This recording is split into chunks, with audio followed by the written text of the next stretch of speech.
60 years old and this is my skincare routine. Let's try the COSRX. Hi everyone, this is Ana Nopales. Today I'll be trying a COSRX bestseller skincare.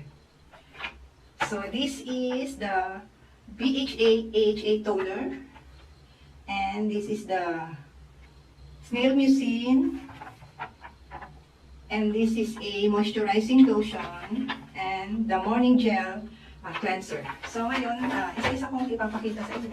Gusto mong itry yung mucin kasi ang dami nagre-rate na okay siya for oily skin. So ang aking skin is combination oily to dry. And maski oily ako, may times na parang nagtatight yung face ko, gusto ko siyang ma-hydrate. So maski oily ka, dapat hydrated din yung skin mo. And so babasahin ko pala isa-isa sa inyo. COSRX Low pH Good Morning Gel Cleanser, formulated with purifying botanical ingredients. The low pH formula works to soothe, refresh, and soften the skin without stripping the feeling. Next, COSRX AHA BHA yung toner, clarifying treatment toner. This mild toner softens and clarifies skin while maintaining the skin optimal pH level. Next, advanced snail mucin 96 power essence. With 96% of snail secretion filtrate mucin. The essence moisturizes the skin, leaves a healthy glow, and then just apply a proper amount on your face. Just avoid the eye area. COSRX Oil-Free Ultra Moisturizing Lotion is formulated with 70.8 bird sap. And it will help hydrate and calm your skin. COSRX Low pH Good Morning Gel is 20 ml.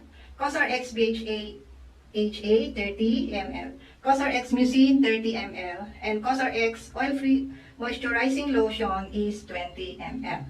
So it costs 600 plus. So naka-off siya. Yung ilalagay ko kung saan ko siya nabili. So galing pa mismo sa Korea. So legit siya.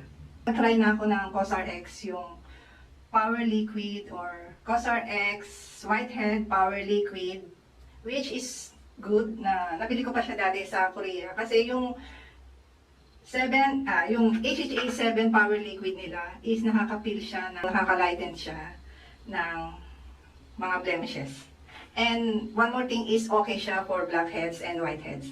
Maganda kasi pag nagpipil ka kasi nagre-regenerate ulit yung skin mo from old skin.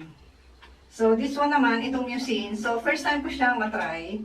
Last night, fan ko rito is it really hydrates my skin. Hindi siya, parang slimy yung texture niya. Pero pag nalagay mo na sa face and then massage mo na siya, is hindi na siya malagkit. So it's smoothen talaga, mararamdaman mo. So ang ginamit ko lang is this one. Dati ko nang ginagamit na Olay Retinol. So, yung nagamit ko din yun, with this one is okay siya. Hindi siya nagkaroon ng reaction sa aking face. So, ito, first time kong gamitin, itong Low pH Good Morning Cleanser nila. I-try na natin. So, by the way, ang bili ko pala dito is naka-off siya. So, 600 plus na lang. And, makita nyo, naka-sealed. And then, nalagay tayo ng konti.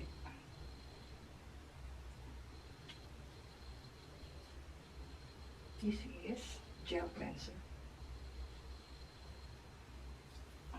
Very gentle. Makita nyo, hindi siya yung nagbabubble, foam. Minsan mas gusto ko yung ganito kasi yung iba kasi nagamit ko minsan parang tight feeling, dry siya. So after nito is mag-wash off na ako. Dito.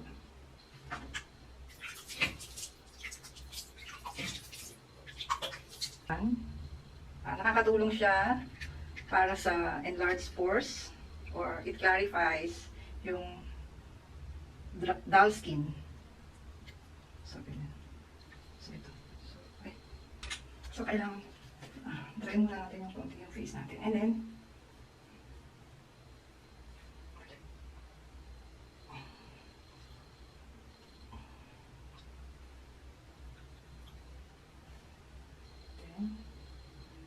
mas naglalagay ako dito sa nose kasi dito yung problem area ko. So, dito sa forehead, hindi naman. So, lagay pa rin. Yung set nila is, nakalagay na 1 week mo lang gagamitin. I think, para sa akin, magtatagal siya. And then dito, kung saan yung aking ito. So, lahat to is trial size. So, may cover din siya. So dapat dahan-dahan lang. Kung makita nyo ganito siya, slide siya.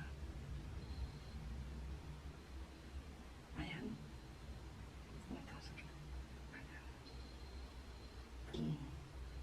O, hindi siya malagit. So,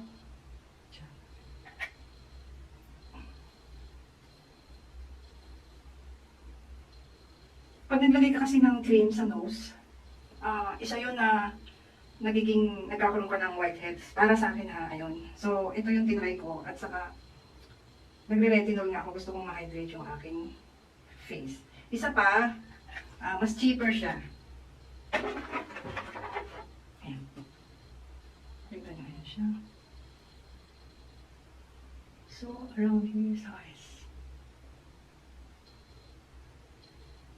Kung saan dry yung skin, ayan. Siyempre dito rin, sa chest. So by the way, ako pala is oily combination dito sa T-zone. And a bit here. Pero nararamdaman ko kasi yung dryness niya. Maski oily face ako, hindi naman kasi lahat ng oily, ibig sabihin, is okay yung skin niya. Oily kasi minsan, merong time na hydrated yung skin mo, maski oily ka. So, ngayon is, ilagay natin ito. So, ang gagawin natin is, massage natin. So, let's try this one. This is Oil-Free Ultra Moisturizing Lotion with Bird Sap. Kita na, nakaseal pa siya. Let's try. Color white siya. Light white. So, this is good for oily skin. Ganito siya. Ayan, white siya. And then, serum. Parang serum siya. Sa face. For added. Basta dahil oil-free siya. So, refreshing. And ngayon ko pa lang, second time ko pa lang siyang nagamit. Masasabi ko na okay siya sa skin. It's smooth. Bye! God bless!